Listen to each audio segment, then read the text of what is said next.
स्वप्निल आपको दिखाएंगे। Swapnil, over to you. तो शुक्रिया प्रियंका। रफ्तार के बाद एक बार फिर वक्त विस्तार से खबरों को जानने का। जयपुर को इंटरनेशनल मैच की सौगात मिल सकती है। क्रिकेट प्रेमियों के लिए यह बड़ी खबर है। आरसीए अध्यक्ष वैभव गहलोत ने एसएमएस क्रिकेट स्टेडियम में जो तैयारियां चल रही हैं आज उनका जायजा लिया। श्रीलंका और न्यूजीलैंड आने वाले दिनों में भारत दौरे पर रहेंगे। भारत के साथ उसकी सीरीज है और इन दोनों ही देशों के दौरे के दौरान एक मैच की मेजबानी पिंक सिटी को मिल सकती है।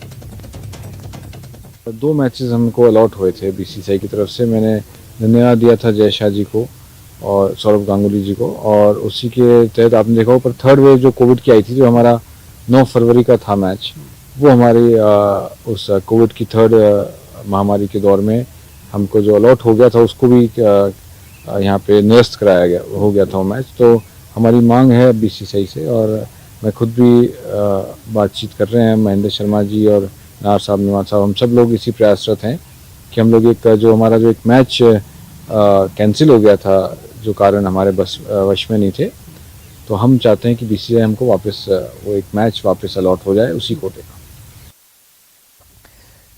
दहेज लोभियों के चलते अजमेर में एक नई नवेली दुल्हन के सारे सपने आंसुओं में बह गए। घटना रामगंज इलाके की है।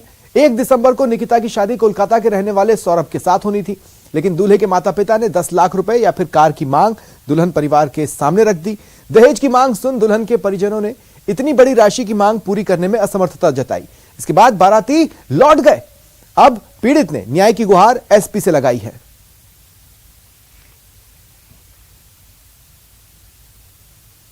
मेरी शादी का मामला है। मेरी शादी 1 दिसंबर की थी, तो मतलब है ना, हमारी शादी थी तो वहाँ पे हमसे मांग की गई कि अगर तुम 10 लाख दो, अगर 10 लाख नहीं दोगे तो गाड़ी, कार या बुलेट दो। अगर वो नहीं दोगे तो उन्होंने तोरण लगाने से मना कर दिया, और उन लोगों ने हमसे गोत्र छुपाई। पहले हमको जालू बताया, फिर यहाँ पर आके हमको बोलते कि हम सासी नहीं है, हम वर्मा है। फिर वो लोग बोलते कि अगर तुम कुछ भी नहीं दोगे तो हम है ना तुम हमारी बारात लेके जाएंगे। फिर हम रेडी होके आए तो मेरे से मतलब पूरा जो शादी का जोड़ा वगैरह होता है वो सब खुलवा के लेके चले गए। राजस्थान में कड़ाके की सर्दी का दौर शुरू हो गया है। दर्जन भर से अधिक जिलों में कोहरा छाने लगा है। माउंट आबू समेत कई जिलों में तापमान में तेजी से गिरावट है। इसके चलते तापमान 0 डिग्री तक पहुंच गया। जयपुर की बात करें तो तापमान 11 डिग्री सेल्सियस पहुंचा। देश के उत्तरी भारत में चल रही सर्द हवाओं का असर राजस्थान में दिख रहा है। अब लगातार तापमान में गिरावट दर्ज की जा रही है। ज्यादातर जिलों के तापमान में 2 से 4 डिग्री तक टेम्परेचर गिरा है।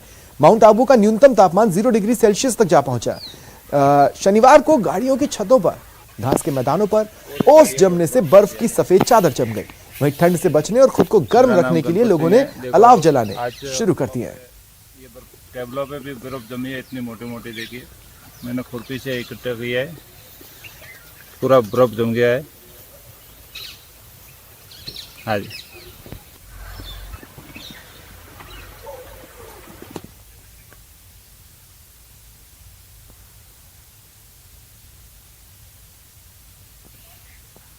और श्री गंगानगर से बड़ी खबर है।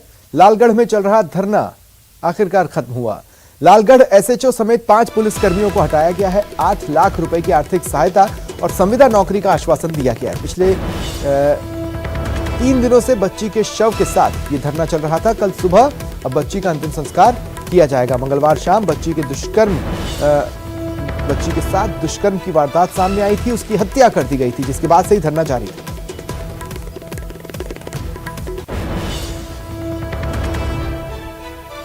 तो ये बड़ी खबर आपको बता रहे हैं श्री गंगानगर से। लालगढ़ में एक पीड़ित परिवार ग्रामीणों के साथ जो धरने पर बैठा था, उन्होंने आखिरकार अपना धरना खत्म किया। लालगढ़ एसएचओ समेत 5 पुलिसकर्मियों को हटाया गया है। साथ ही 8 लाख रुपए की आर्थिक सहायता और परिवार के एक सदस्य को संविदा नौकरी का आश्वासन दिया गया है, जिसके बाद आखिरकार यह धरना खत्म हुआ। देखिए मंगलवार को एक वारदात सामने आई थी जिसने सभी को झकझोर कर रख दिया था। दुष्कर्म के बाद हत्या की एक मासूम के बच्ची के साथ यह वारदात को अंजाम दिया गया था। अब जानकारी मिल रही है कि धरना खत्म हो गया है। कल सुबह अंतिम संस्कार किया जाएगा। 5-7 लोग आए थे, उनसे वार्ता हुई तो पुलिस और प्रशासन दोनों की। तो वार्ता में यह तय हुआ, उन्होंने कहा इसका दाह संस्कार आज कर देंगे और धरना तुरंत हटा लेंगे। और थाना अधिकारी और कुछ 4-5 अन्य कर्मचारियों को अगर यहाँ से हटा दिया जाए तो हम इस बात की सहमत हैं। और इनको जो आर्थिक सहायता मिलनी है वो नियमानुसार दे दी जाएगी। और 2.5 लाख का चेक कल विधिक सहायता की तरफ से दिया गया था, लेकिन परिजन उपस्थित नहीं थे उस समय, तो 2.5 लाख का चेक उनका तैयार है, विधिक सहायता की तरफ से वो भी है।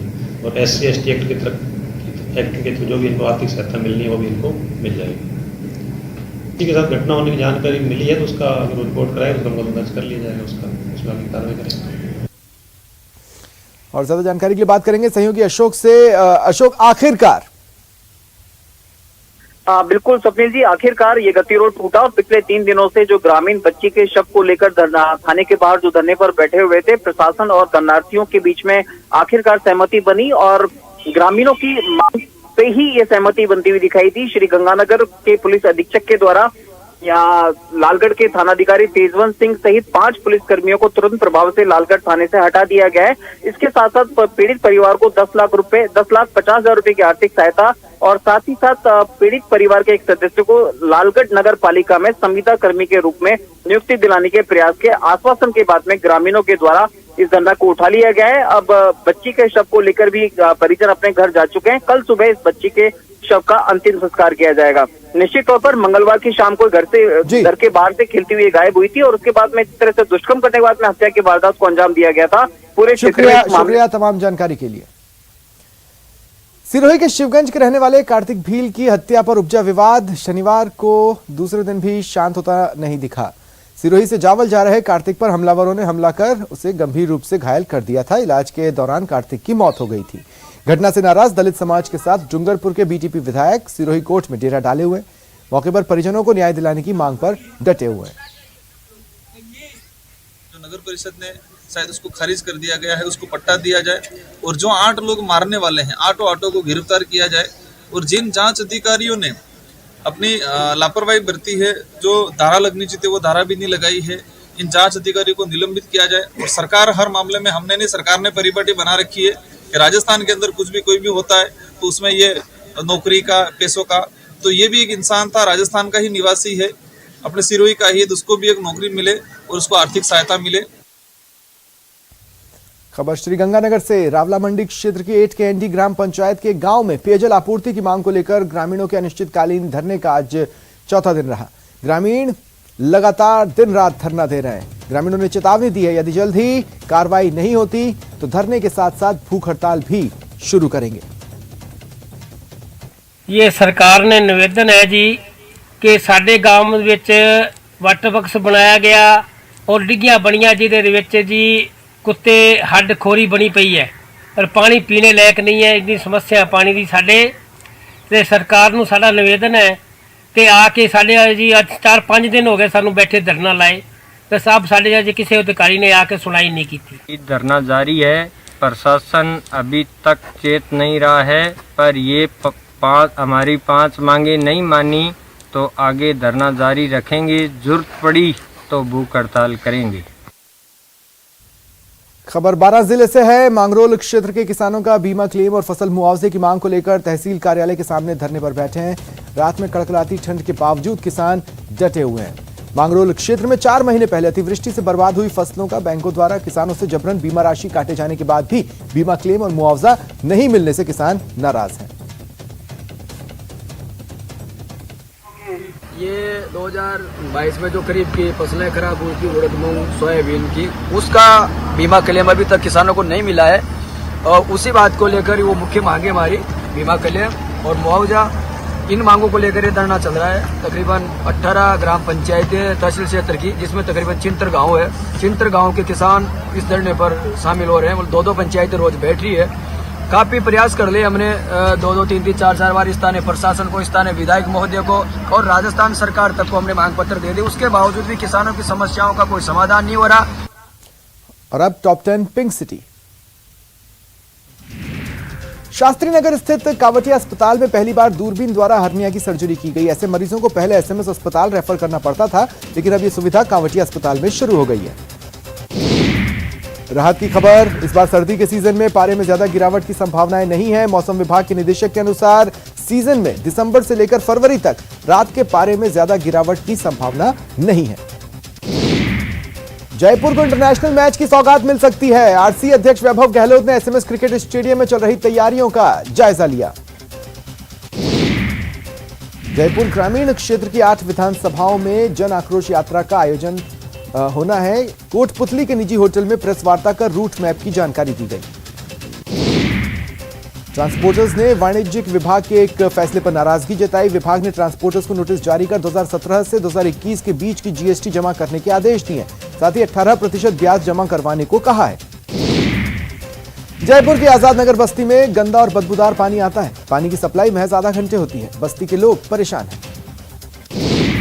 न्यायिक कर्मचारी सुभाष मेहरा की मौत की उच्च स्तरीय जांच की मांग को लेकर न्यायिक कर्मचारी संगठनों का आंदोलन लगातार जारी है। आज जिला एवं सत्र न्यायालय से जिला कलेक्ट्रेट सर्किल होते हुए रैली निकाली गई।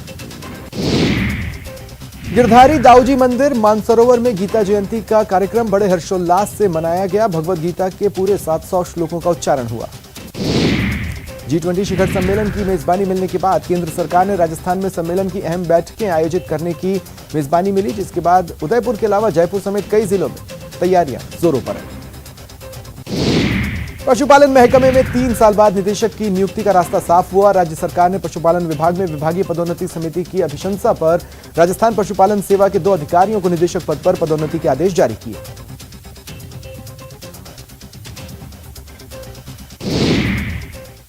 फिलहाल इतना ही, मुझे दें इजाजत, नमस्कार।